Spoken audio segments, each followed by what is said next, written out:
Mardoche. J'ai connu, l'an dernier, un jeune homme nommé Mardoche, qui vivait nuit et jour enfermé. Oh, prodige! Il n'avait jamais lu de sa vie le journal de Paris, ni n'en avait envie. Il n'avait vu ni King, ni Bonaparte, ni Monsieur de Metternich. Quand il avait fini de souper, il se couchait précisément à l'heure. Ou, quand par le brouillard lâcha trop des pleurs, Monsieur Hugo va voir mourir Phébus le blond. Ou dire ses parents, cela serait trop long.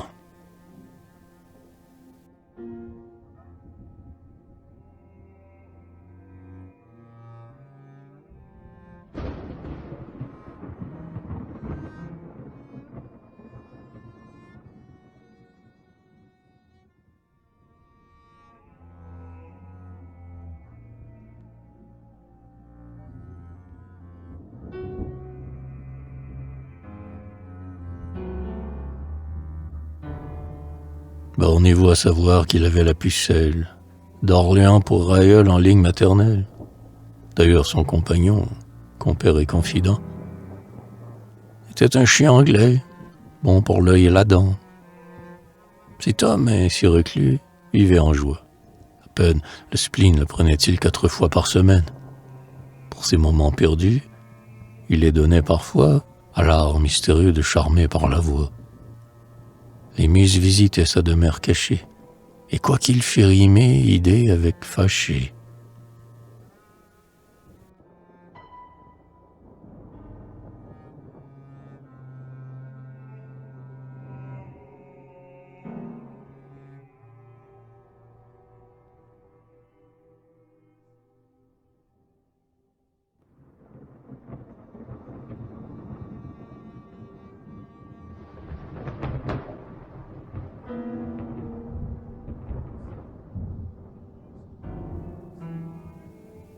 On le lisait. C'était du reste un esprit fort. Il eût fait volontiers d'une tête de mort un falot et mangé sa soupe dans le crâne de sa grand-mère. Au fond, il estimait qu'un âne, pour Dieu qui nous voit tous, est autant qu'un ânier. Peut-être que, n'ayant pour se désennuyer qu'un livre, c'est le cœur humain que je veux dire, il avait su trop tôt et trop avant y lire. C'est un grand mal d'avoir un esprit trop hâtif. Il ne dansait jamais au bal par ce motif.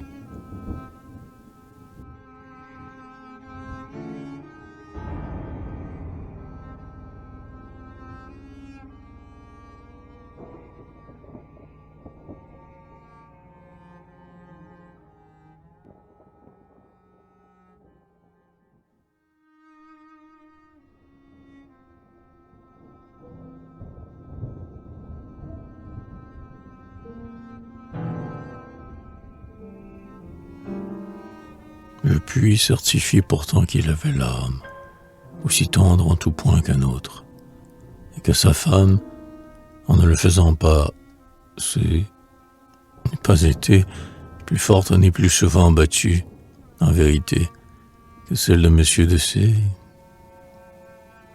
En politique, son sentiment était très aristocratique, et je dois avouer qu'à consulter son goût, il aimait mieux la Porte et le sultan Mahmoud que la chrétienne Smyrne et ce bon peuple hellène dont les flots ont rogi la mer et l'Espontienne.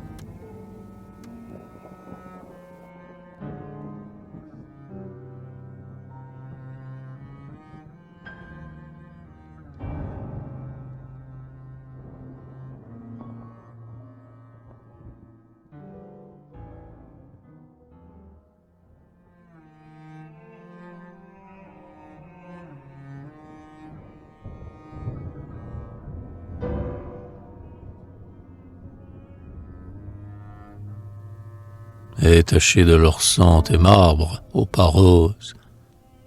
Mais la chose ne fait rien à notre héros. Bien des heures, des jours, bien des longues semaines passèrent sans que rien dans les choses humaines ne tentât d'y rentrer. Tout à coup, un beau jour, Fût-ce l'ambition, ou bien fût-ce l'amour. Peut-être tous les deux, car ces folles ivresses viennent à tout propos déranger nos paresses. Quoi qu'il en soit, lecteur, voici ce qu'il advint à mon ami Mardoche en l'an 1820.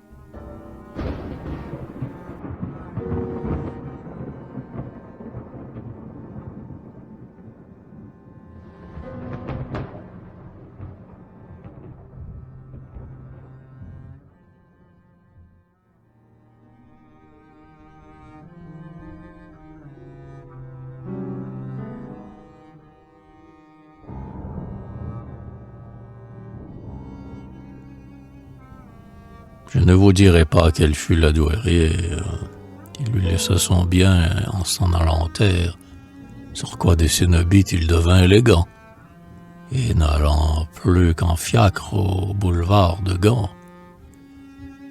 Que dorme en paix ta cendre, ô 4 fois bénie, douairière, pour le jour où cette sainte envie, comme un rayon d'en haut te vint prendre en toussant, de demander un prêtre et de cracher le sang. Ta tempe fut huilée, et sous la lame neuve, tu te laissas clouer, comme dit Sainte-Beuve.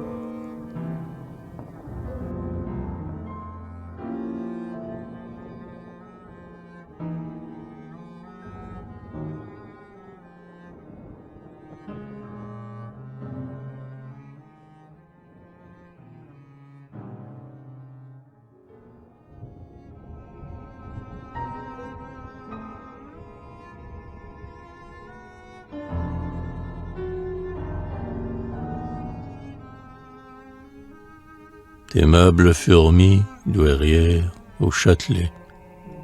Chacun vendit le tiers de l'argent qu'il valait. De ta robe de noces on fit un parapluie. Ton boudoir, ô Vénus, devint une écurie. 4 grands livriers chassèrent du tapis ton chat qui, de tout temps, sur ton coussin tapis, s'était frotté le soir l'oreille à ta pantoufle, et qui, maigre aujourd'hui, la queue au vent, s'essouffle à courir sur les toits des repas incertains. Admirable matière à mettre envers la temps.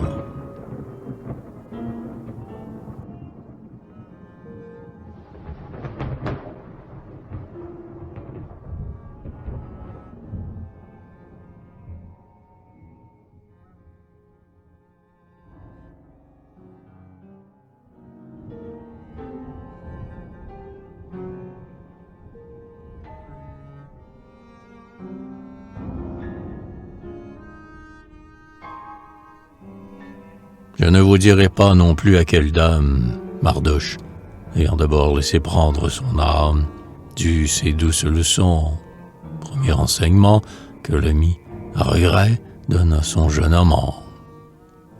Je ne vous dirai pas comment, à quelle fête, il la vit, qui des deux voulut le tête-à-tête, qui des deux de plus loin hasarda le premier, le yad d'italienne, et qui, de l'écolier ou du maître, trembla le plus.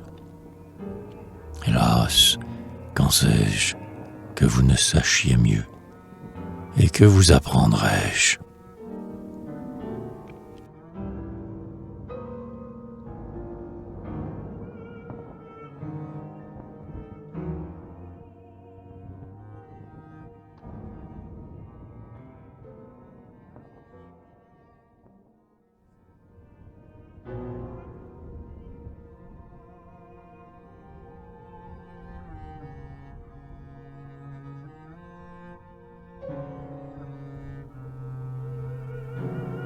Il se peut qu'on oublie un rendez-vous donné, une chance, un remords, et l'heure où l'on est né, et l'argent qu'on emprunte.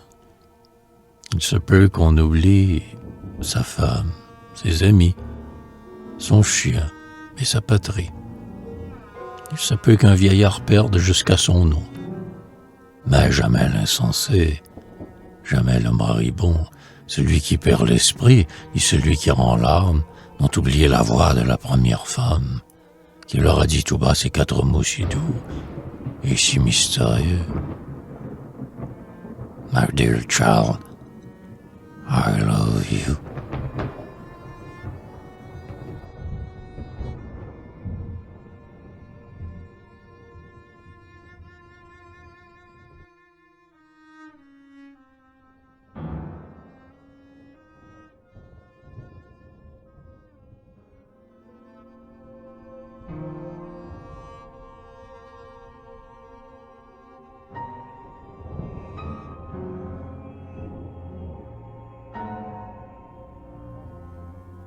Ce fut au premier jour d'automne, au mois d'octobre, que Mardoche revint au monde.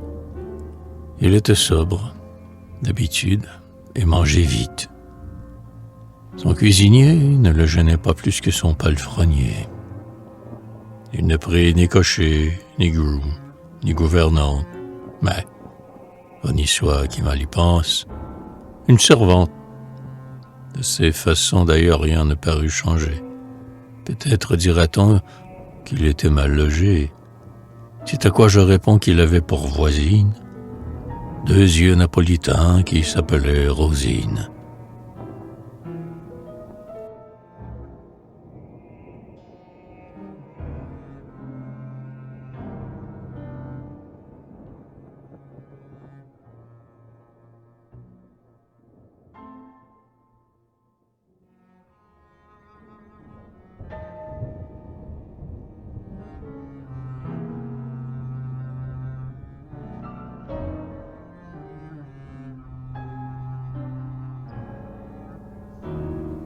J'adore les yeux noirs avec des cheveux blonds. Tels les avait Rosine, et de ses regards longs si noyés.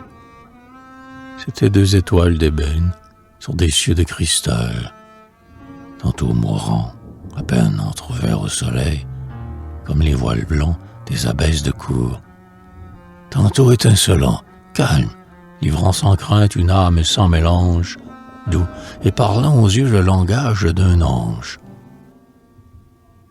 Que Mardoche y prit goût, ce n'est aucunement, judicieux lecteur, raison d'étonnement.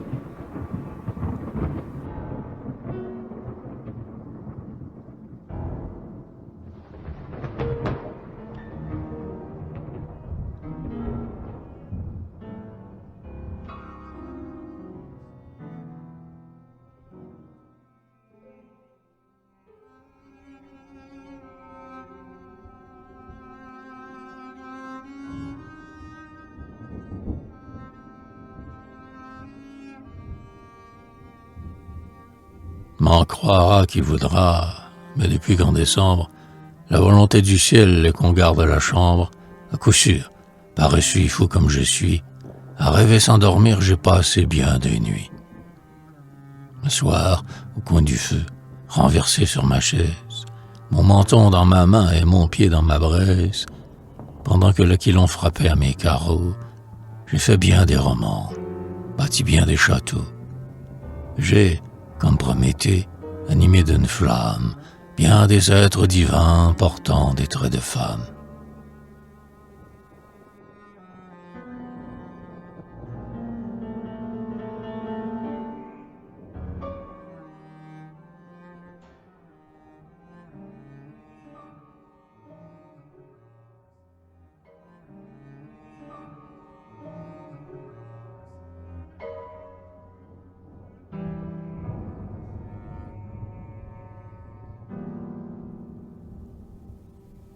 Blonds cheveux, sourcils bruns, front vermeil ou pâli, Dante aimait Béatrix, Burn la Guiccioli.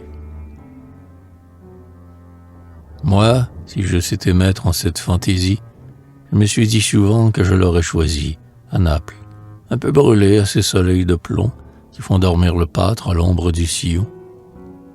Une lèvre à la turque et, sous un col de cygne, un sein vierge et doré comme la jeune vigne. Tel que par instant, j'y regarde et devina que dans cette histoire était la Rosina.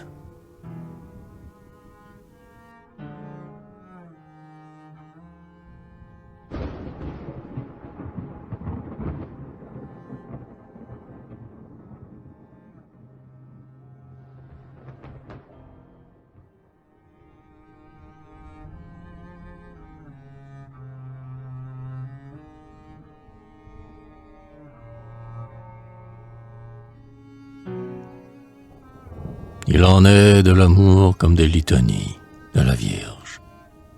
Jamais on ne les a finis. Mais une fois qu'on les commence, on ne peut plus s'arrêter. C'est un malpropre fruit défendu. C'est pourquoi chaque soir la nuit était bien proche et le soleil bien loin, quand mon ami Mardoche quittait la jalousie écartée à demi, d'où l'indiscret lorgnon plongeait sur l'ennemi. Même quand il faisait clair de lune, l'aurore, à son poste souvent le retrouvait encore.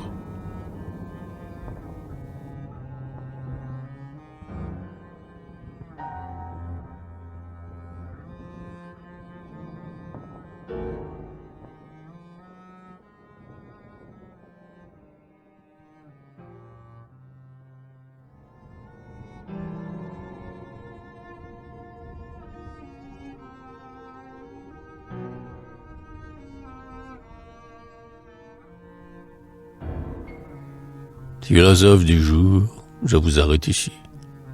Vous sages demi-dieux, expliquez-moi ceci. On ne volerait pas, à coup sûr, une obole à son voisin. Pourtant, quand on peut, on lui vole.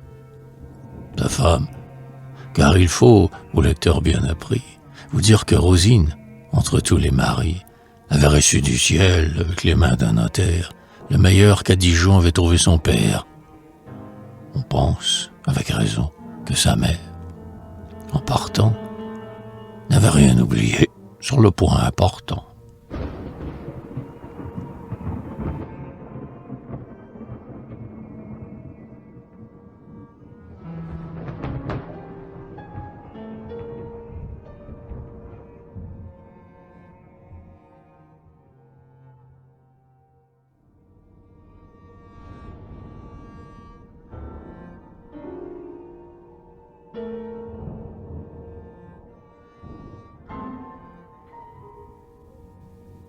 Rien n'est plus amusant qu'un premier jour de noces.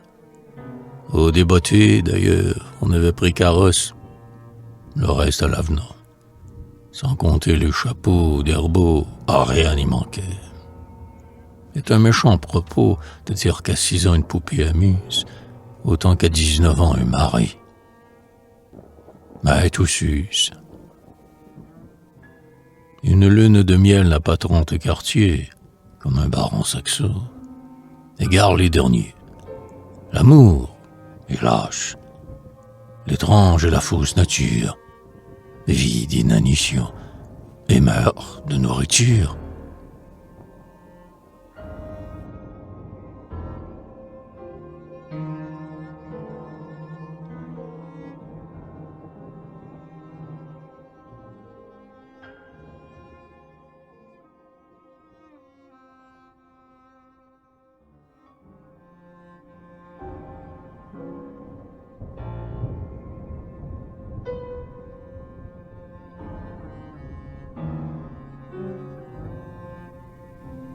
Et puis que faire?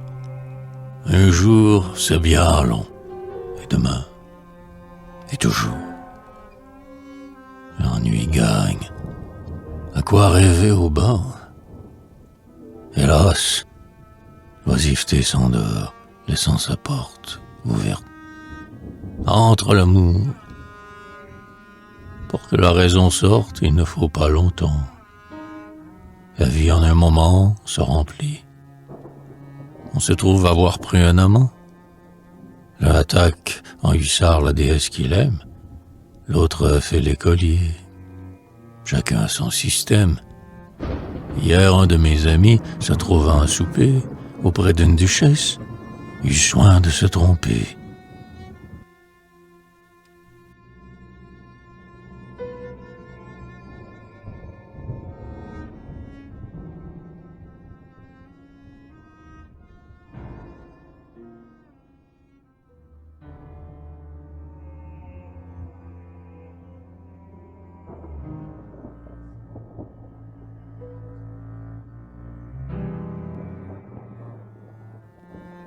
De verre.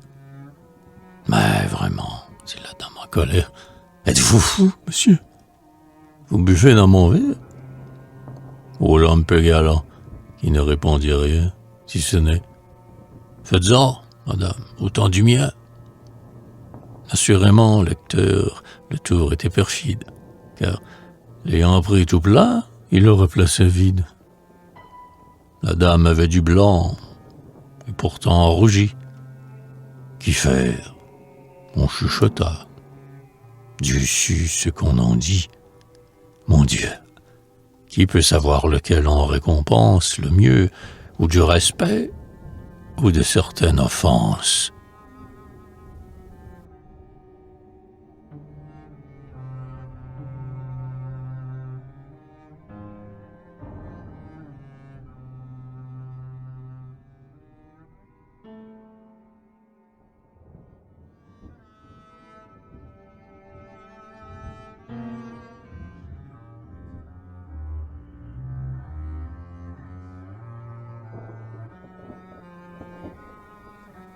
Je n'ai dessein, lecteur, de faire aucunement.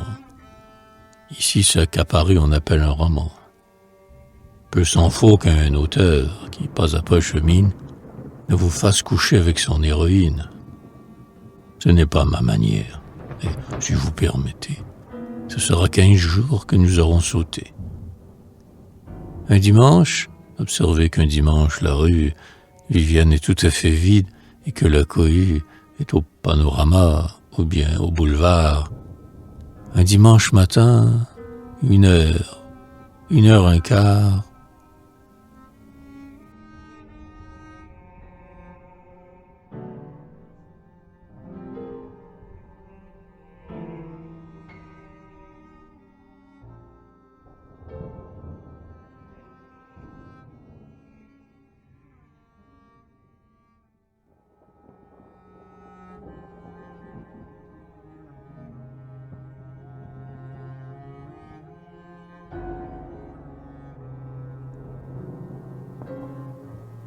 Mardoche, habit marron, en landau de louage, par devant Tortoni passait en grand tapage.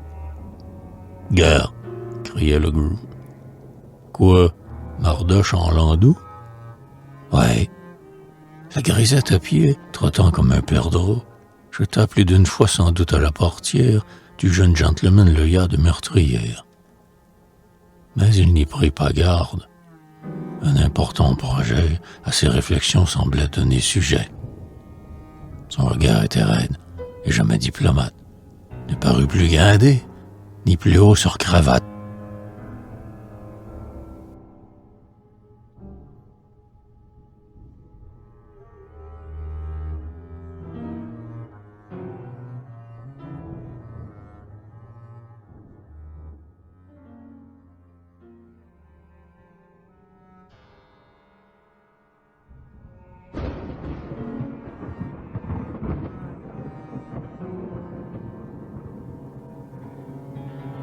Où donc s'en allait-il? Il allait à Meudon. Quoi? Si matin? Si loin? Si vite? Et pourquoi donc? Le voici. D'où sait-on, s'il vous plaît, qu'on approche d'un village, sinon qu'on en entend la cloche? Or, la cloche suppose un clocher. Le clocher, un curé. Le curé, quand c'est jour de prêcher, a besoin d'un bedeau. Le bedeau, d'ordinaire, est en même temps cuistre à l'école primaire. Or le cuistre du lieu, lecteur, était l'ancien, allié des parents de Mardoche. Et le sien.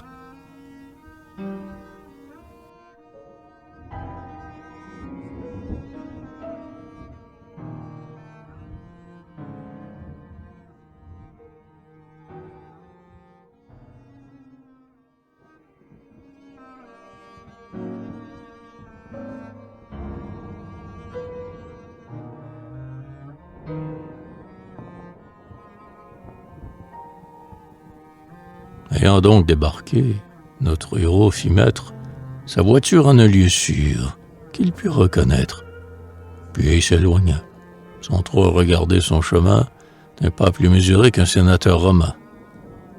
Longtemps et lentement, comme un bailleur gru, il marcha, coudoyant le monde par les rues. Il savait dès longtemps que le bon magister les dimanches matins sortait pour prendre l'air. C'est pourquoi, sans l'aller demander à sa porte, il détourna d'abord le coin du bois, en sorte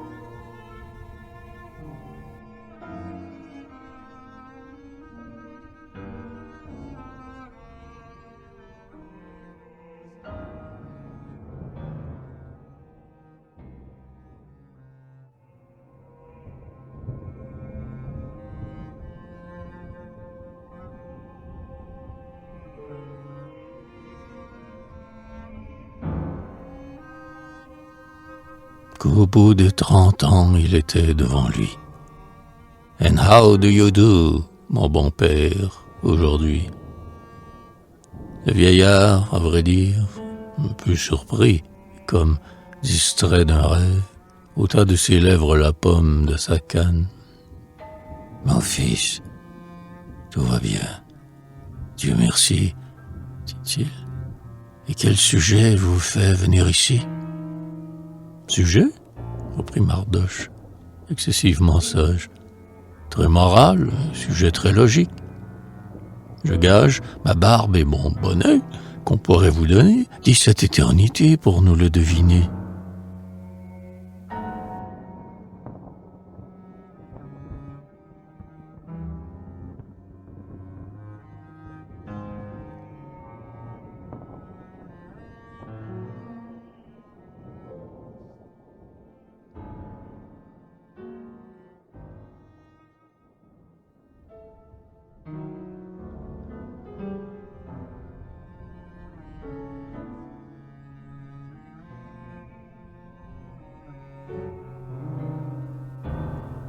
La matinée était belle.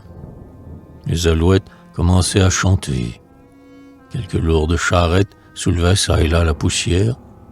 C'était un de ces beaux matins un peu froids, comme il fait en octobre. Le ciel secouait de sa robe les brouillards vaporeux sur le terrestre globe. « Asseyez-vous, mon fils, dit le prêtre. Voilà l'un des plus beaux instants du jour. Pour ce vent-là, je le crois usurier, mon père, dit Mardoche, car il vous met la main malgré vous à la poche.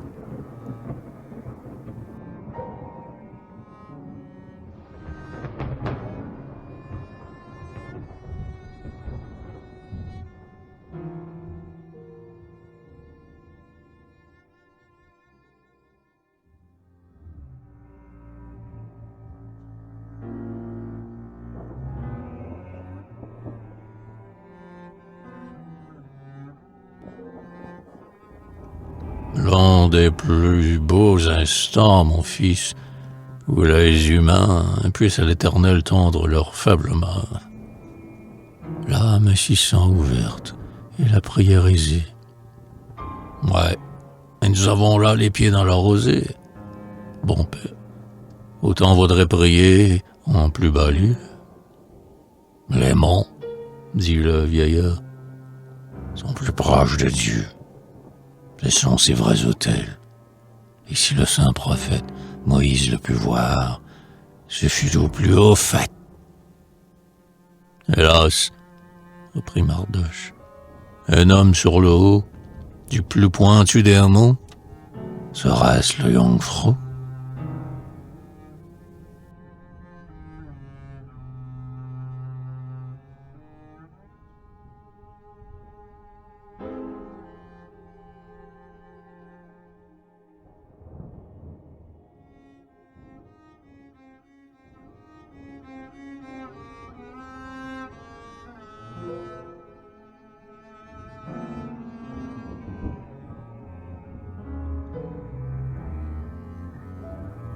Me fait le même effet justement qu'une mouche au bout d'un pain de sucre.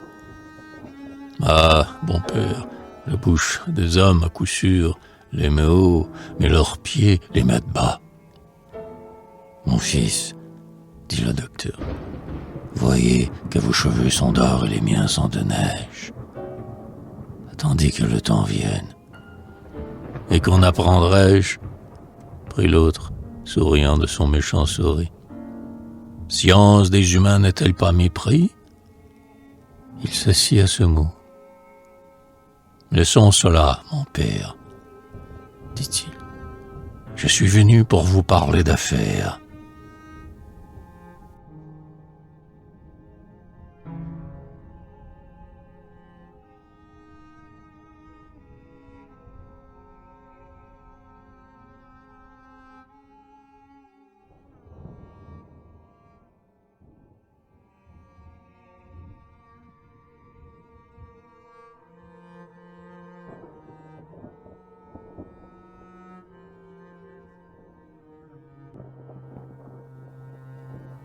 Comme vous le disiez tout à l'heure, je suis jeune, par conséquent amoureux. Je n'ai pu voir ma maîtresse. Elle a son mari. La fenêtre est haute, à parler franc, et... Je vous ai vu naître, mon ami, dit le prêtre, et je vous ai tenu sur les fonts baptismaux. Quand vous êtes venu au monde, votre père, et que Dieu lui pardonne, car il est mort, vous prit des bras de votre bonne et me dit, je le mets sous la protection du ciel, qu'il soit sauvé de la corruption.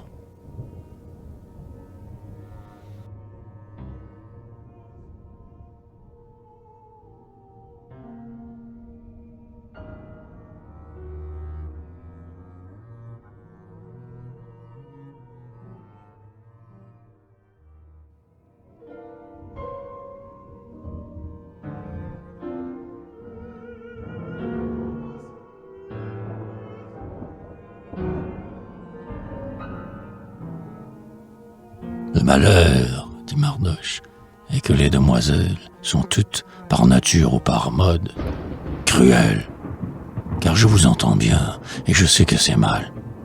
Mais que voudriez-vous, monsieur, qu'on fît au bal? Oui, vous avez raison, dit le bedeau. Le monde est un lieu de misère et de pitié profonde. Donc, dit Mardoche, avec votre consentement, je reprends mon récit et mon raisonnement. Or, je ne puis pas voir ma maîtresse. Hier même, j'ai failli m'y casser le cou. Bonté suprême.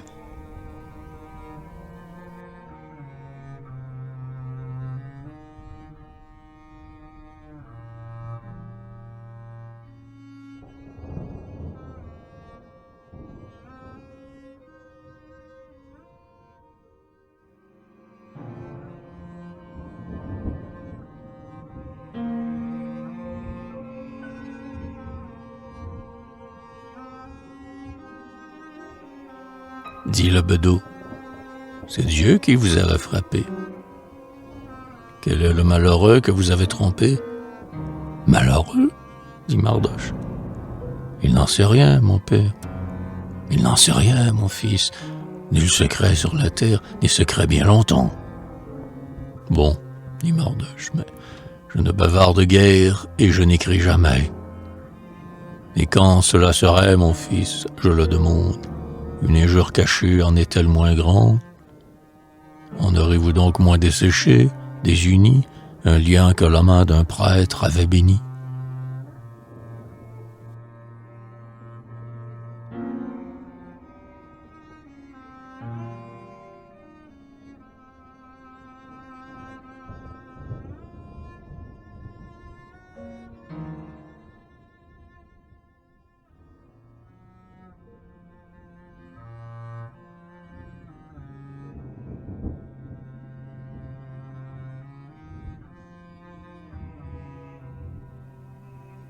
En aurez-vous moins fait le plus coupable outrage à la société, dans sa loi la plus sage?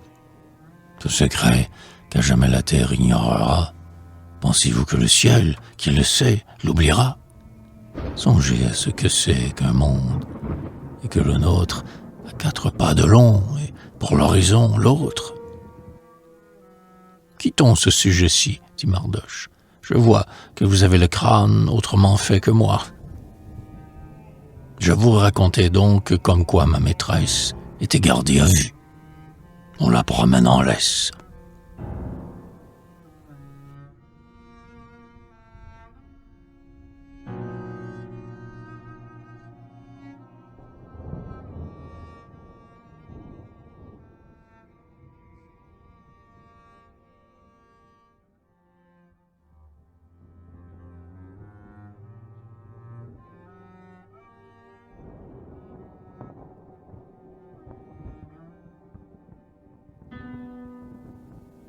Et l'on a, dit le prêtre, éminemment raison.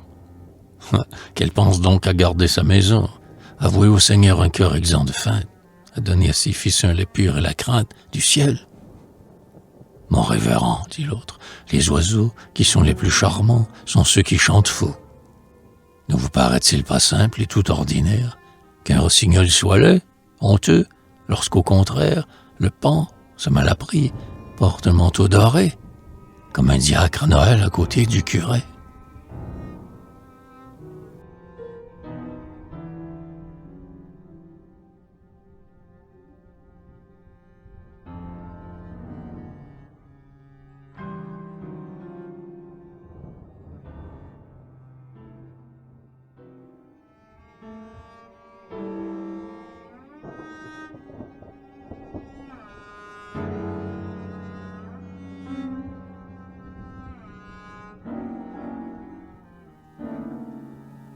Ne vous étonnez donc aucunement, bon père, que le plus bel oiseau que nous ayons sur terre, la femme, chante faux.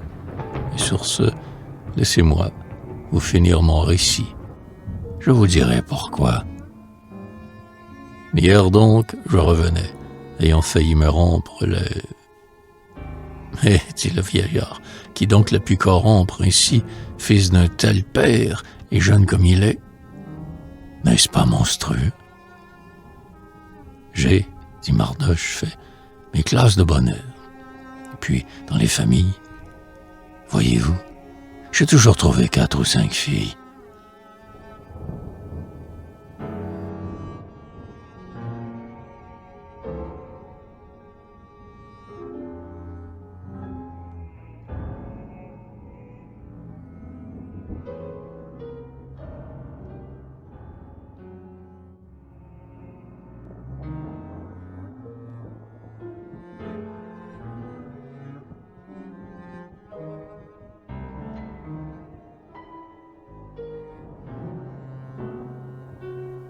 Contre 1 ou 2 garçons. Ce qui m'a fait penser qu'on pouvait en aimer la moitié, sans blesser Dieu. Dieu, mon cher enfant, voyons, soyez sincère. Y croyez-vous? Monsieur, dit Mardoche, Voltaire y croyait? Comment donc l'offensez-vous ainsi? Or, dit le jouvenceau, je reprends mon récit. J'adore cette femme et ne connais de joie qu'à la voir. Vous sentez qu'il faut que je la voie. Et j'ai compté sur vous dans cette occasion. Sur moi? Dit le bedeau. Perdez-vous la raison?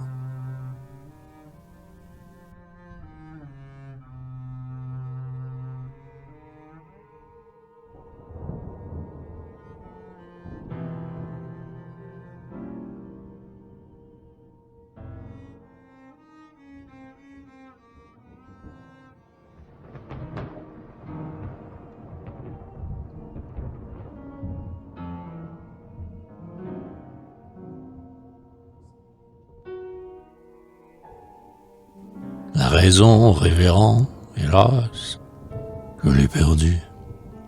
Ici, par un miracle, elle m'était rendue. Vous me la verriez fuir, ou plutôt renvoyer, comme un pigeon fidèle au toit du colombier. Ah, secourez-moi donc. Votre bonne assistance peut seule me sauver dans cette circonstance. Et de quelle façon, mon ami? Vous sentez, dit Mardoche, que j'ai cherché de tous côtés. Pour l'avoir, une chambre, un lit, un trou, n'importe. Y venir n'était rien, mais il faut bien qu'on sorte.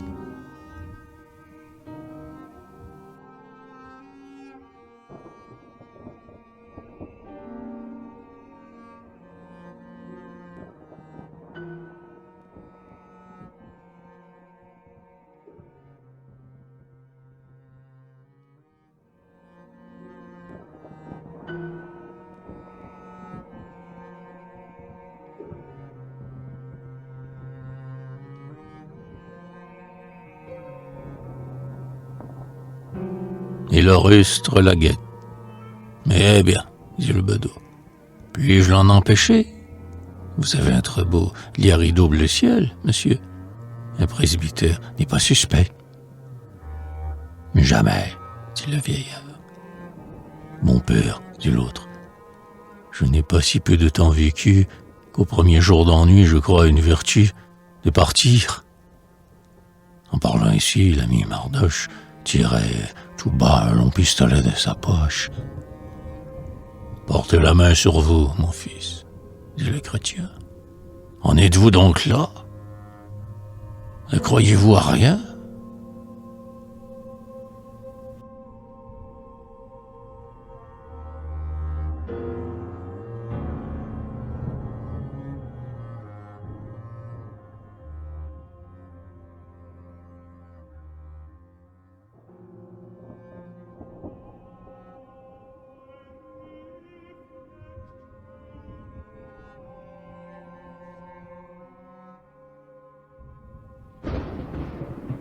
Non, révérend, répondit Mardoche, je m'ennuie.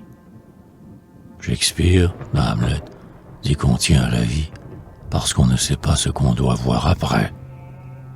Ces vers me semblent beaux, mais ils seraient plus vrais s'ils disaient qu'on y tient parce qu'une cervelle a peur d'un pistolet qui s'applique sur elle pour la faire craquer et sauter d'un seul bond, comme un bouchon de vin de champagne au plafond. Je ne suis pas douillet. Un suicide, on se donne, mon fils. Nous n'avons pas, dit Mardoche, le crâne.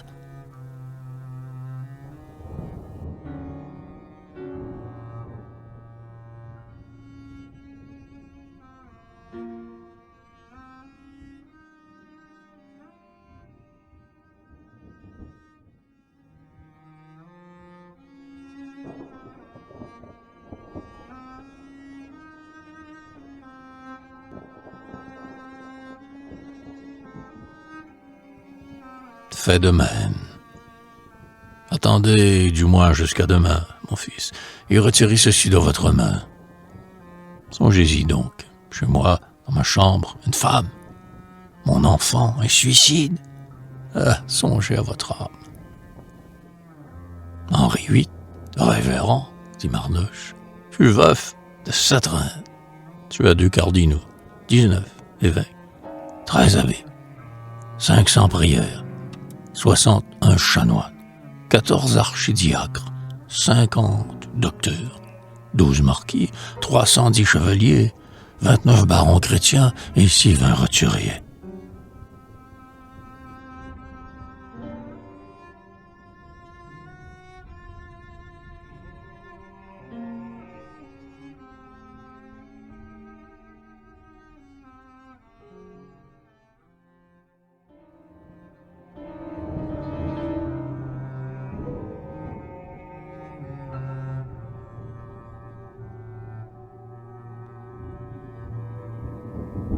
Moi, je n'en tuerai qu'un, révérend. Mais de grâce, parlez et dites-nous ce qu'il vous plaît qu'on fasse. Qu'on fasse, dit le prêtre.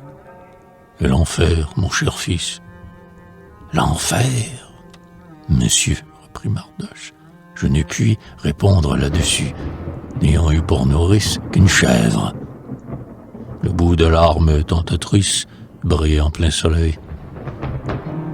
Eh bien, je le veux bien, s'écria le vieillard, mais vous n'en direz rien. Sur votre foi, mon fils, songez à ce qu'on pense. Touchez-la, dit Mardoche, et Dieu vous récompense.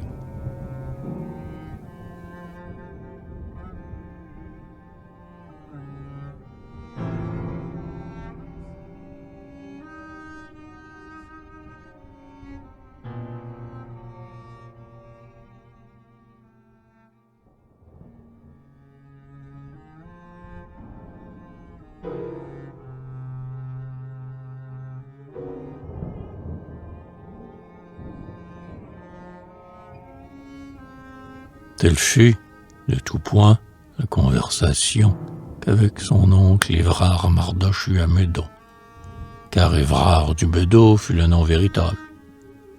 De l'oncle ou du neveu qui fut le plus coupable? Le neveu fut impie et l'oncle fut trop bon. L'un plaidait pour le ciel, l'autre pour le démon. le parallèle prêt à faire une élégie. Oncle, tu fus trop bon. Neveu, tu fus impie. Mais n'importe. Il suffit de savoir pour l'instant, quel qu'en soit le motif, que Mardoche est content.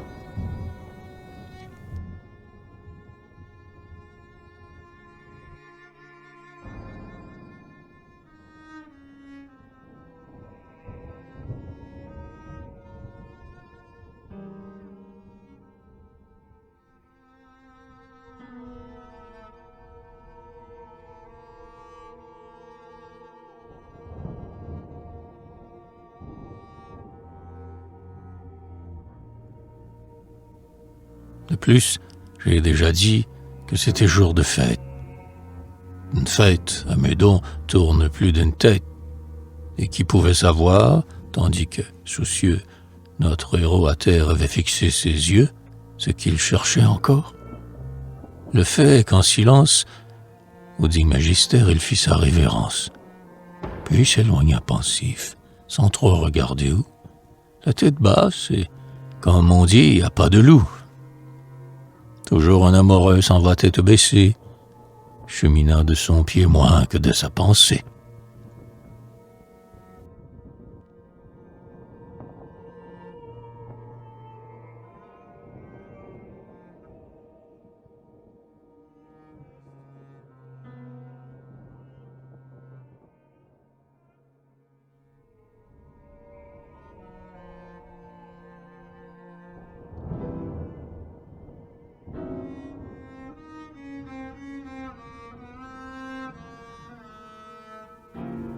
Heureux un amoureux, il ne s'enquête pas, et c'est plus au gravier dont s'attarde son pas.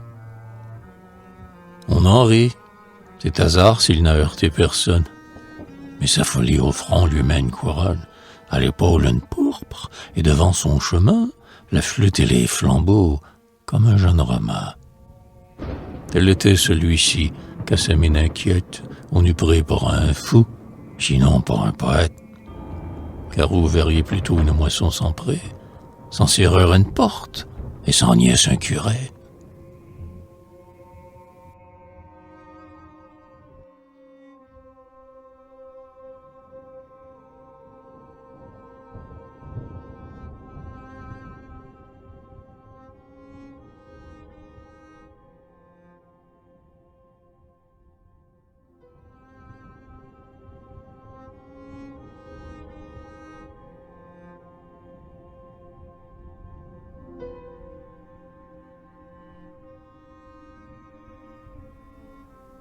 Que s'en manie un homme ayant l'amour dans l'âme?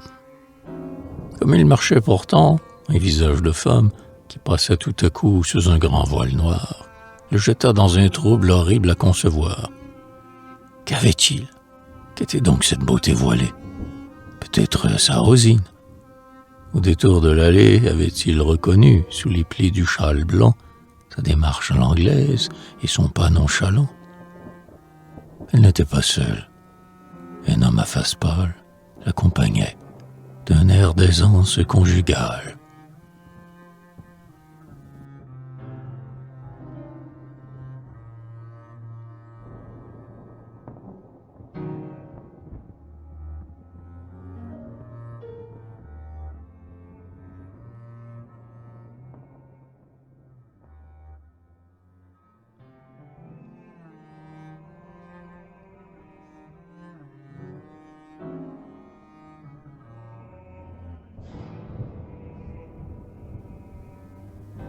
Quoi qu'il en soit, lecteur, notre héros suivit cette beauté voilée aussitôt qu'il la vit. Longtemps et lentement, au bord de la terrasse, il marcha comme un chien basset sur une trace, toujours silencieux, car il délibérait s'il devait passer outre ou bien s'il attendrait. L'ennemi, tout à coup, à sa grande surprise, fit volte-face. Il vit que l'instant de la crise approchait, tenant donc le pied ferme. Aussitôt, il rajusta d'un coup son col et son jabot.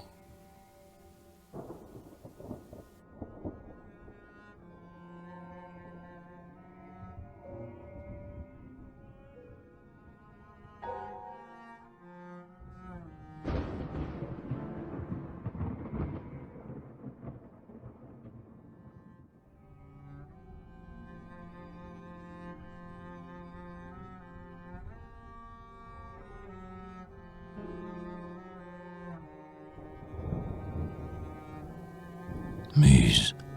Depuis le jour où John Bull, en silence, vit jadis par Brumel, en dépit de l'offense, les gilets blancs proscrits, et puisqu'au talon, exemple monstrueux, traînaient les pantalons. Jusqu'à ces heureux temps où nos compatriotes, enfin jusqu'à mi-jambe, ont relevé leurs bottes, et, ramenant au vrai tout un siècle enhardi, dégagé du maillot le mollet du dandy, si jamais, retroussant sa royale moustache, gentilhomme au plein vent fit siffler sa cravache.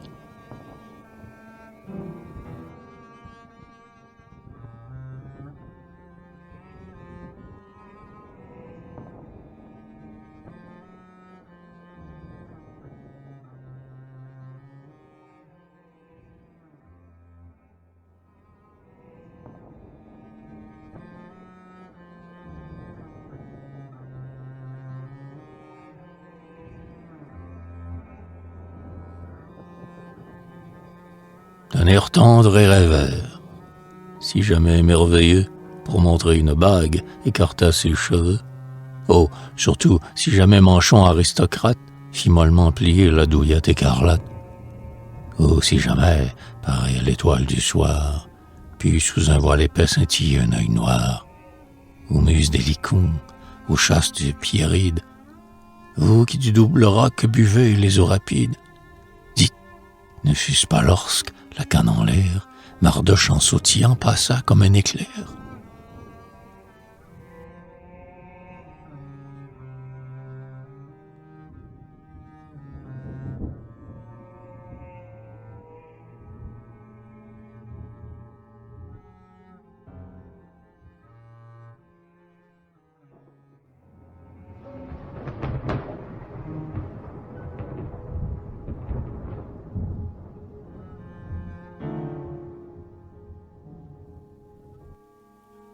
Ce ne fut qu'un coup d'œil, et, bien que passé maître, notre époux, à coup sûr, n'y put rien reconnaître.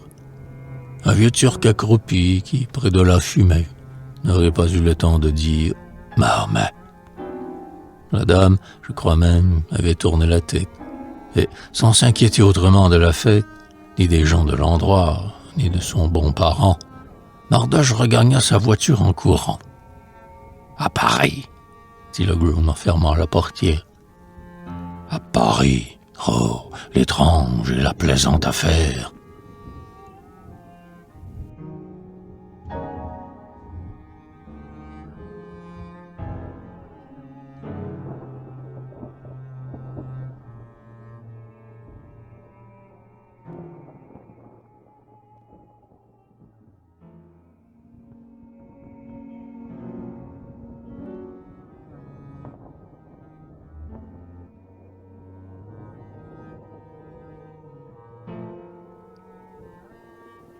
Lecteur, qui ne savez que penser de ceci, qui vous préparez à froncer le sourcil, si vous n'avez déjà deviné que Mardoche emportait de meudons et billets dans sa poche, vous saurez, en rentrant, étonné de le voir, se jeter tout soudain le nez contre un miroir, demander du savon et gronder sa servante, puis, laissant son laquais glacé par l'épouvante, se vider sur le front, ainsi qu'un flot lustral, un flacon tout entier d'huile de Portugal.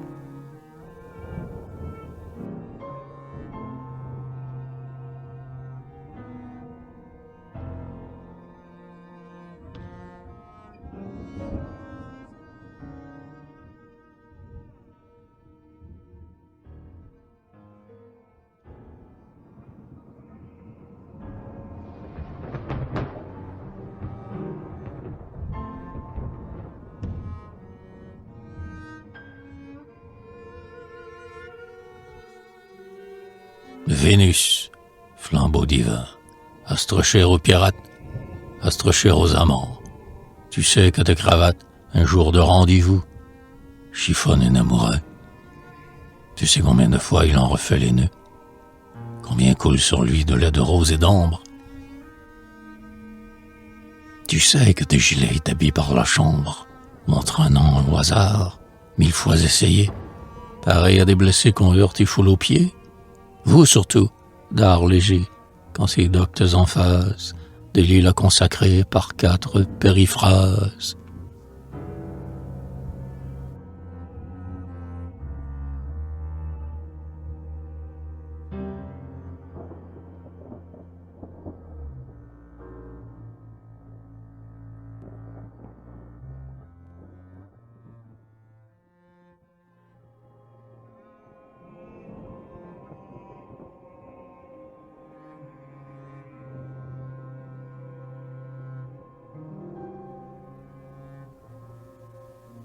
Ô bois silencieux, ô lac, ô mur gardé, balcon quitté si tard, si vite escaladé, masque qui ne laissait entrevoir d'une femme que 2 trous sous le front qui lui vont jusqu'à l'âme, ô capuchon discret, ô manteau de satin, que presse sur la taille une amoureuse main.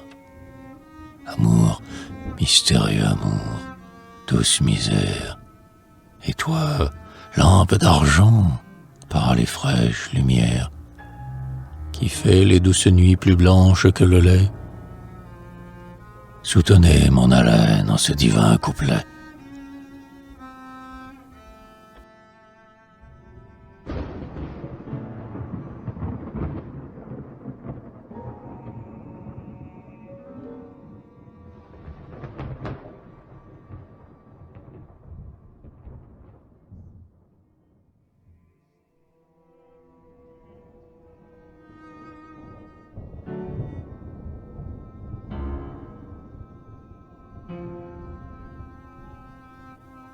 Je veux chanter ce jour d'éternelle mémoire, où, son dîner fini, devant qu'il fit nuit noire, notre héros, le nez caché sous son manteau, monta dans sa voiture 1 heure au moins trop tôt. Ah, qu'il était joyeux! Quoiqu'on y vit goutte que 2 fois il compta les bornes de la route, lorsqu'enfin le tardif marchepied s'abaissa, comme le cœur battant, d'abord il s'élança. Tout le quartier dormait profondément, en sorte qu'il leva lentement le marteau de la porte.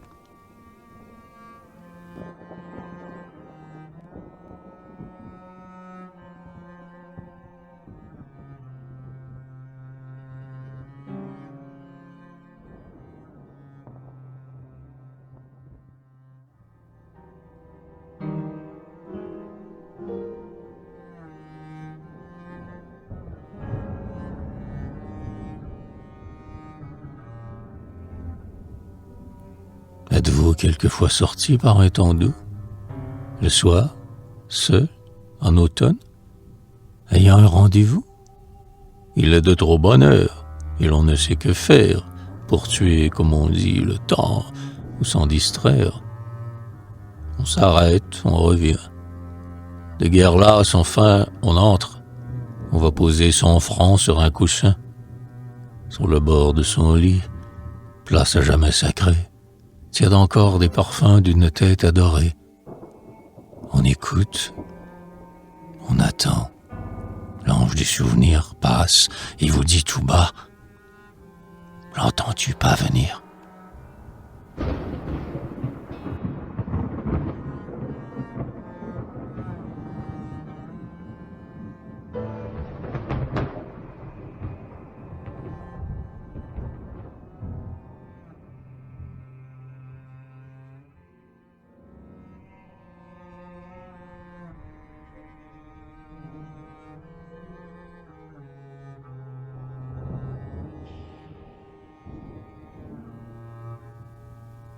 J'ai vu, sur les autels, le pudique Hyménée joindre une sèchement de prude surannée à la main sans pudeur d'un roué de 20 ans. Au Havre, dans un bal, j'ai vu les yeux mourants d'une petite Anglaise, à l'air mélancolique, jeter un long regard plein d'amour romantique sur un buveur de punch, et qui, dans le moment, venait de se griser abominablement. J'ai vu des apprentis se vendre à des douairières et des Almaviras payer leur chambrière.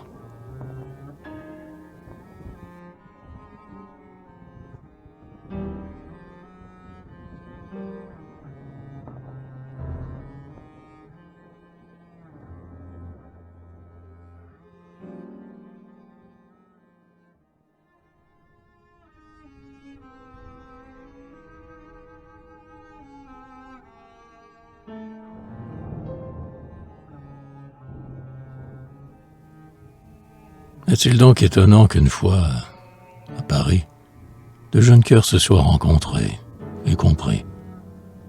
Hélas, de nuit le ciel nous est avare, autant que de beaux jours. Frères, quand la guitare se mêle au vent du soir qui frise vos cheveux, quand le clairet vous a ranimé de ses feux, que votre maîtresse, alors surtout, soit belle. Sinon, quand vous voudrez jeter les yeux sur elle, vous sentirez le cœur vous manquer. Et soudain, l'instrument, malgré vous, tomber de votre main.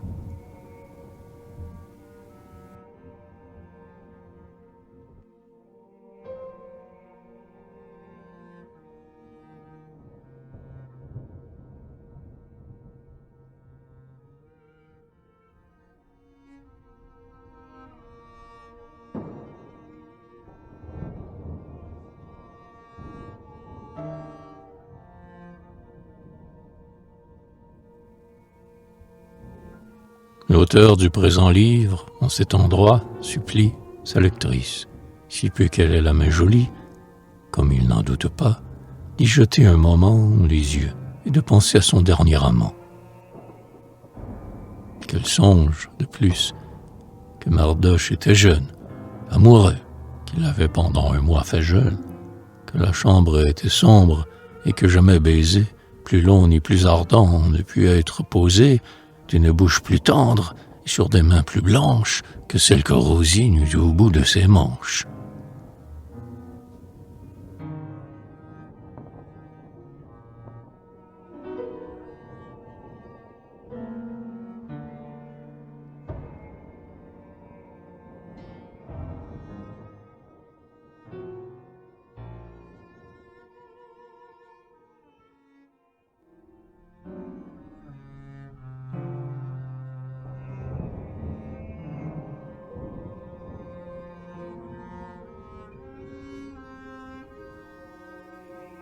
Car, à dire le vrai, ce fut la Rosina qui parut tout à coup, quand la porte tourna. Je ne sais, au lecteur, si notre ami Mardoche, en cette occasion, crut son bien sans reproche, mais il en profita. Par la table, le thé, les biscuits, le feu, se fut vite apporté. Il pleuvait à torrents. On est bien deux à table, une femme, un souper. Je consens que le diable m'emporte. Si jamais j'ai souhaité d'avoir rien autre chose avant de me coucher le soir.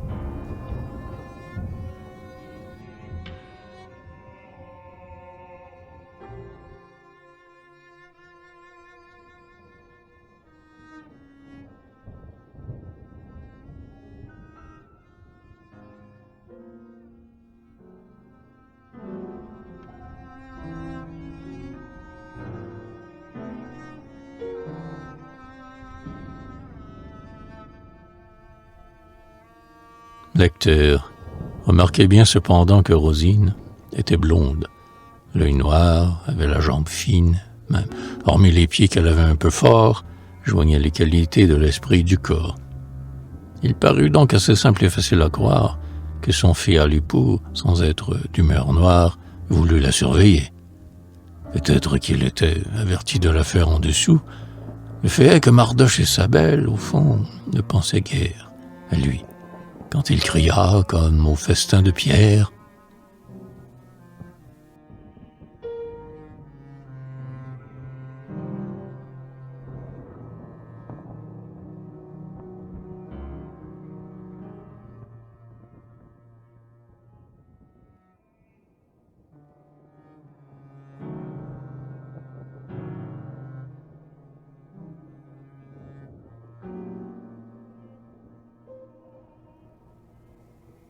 « Ouvrez-moi, Perchaud, dit la dame, je suis perdu. » Où se cachait Mardoche? Au fond d'un puits, il s'y serait jeté, de peur de compromettre la reine de son cœur. Il ouvrit la fenêtre. Cette fin est usée, et nous la donnons-elle, par grand éloignement de la mode nouvelle. Stratagème excellent. Rien n'était mieux trouvé. Et zeste! il se démit le pied sur un pavé. Ô bizarre destin, ô fortune inconstante, ô malheureux amant, plus malheureux amant, après ce coup fatal qu'allez-vous devenir? Hélas, et comment donc ceci va-t-il finir?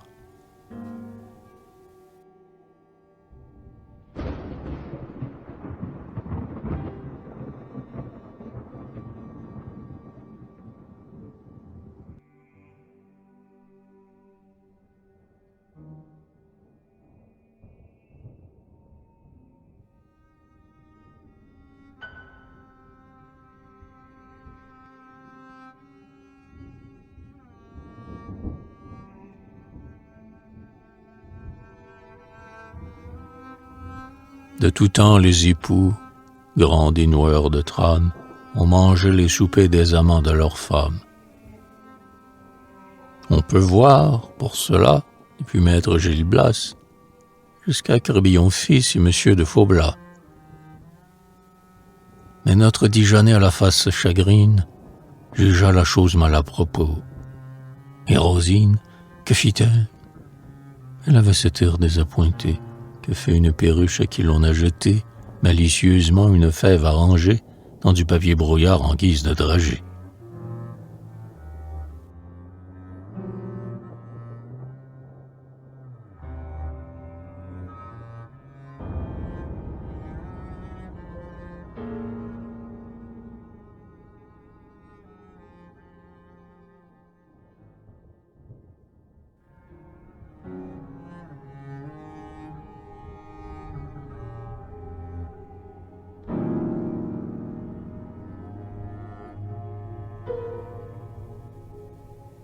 Elle prend avec soin l'enveloppe, ôte tout, tire et s'attend à bien.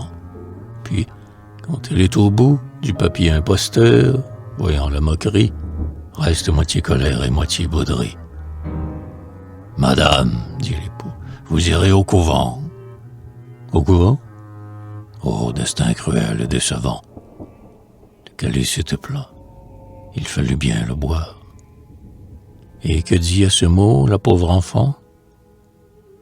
L'histoire n'en sait rien. Et que fit Mardoche? Pour changer d'amour, il lui fallut 6 mois à voyager.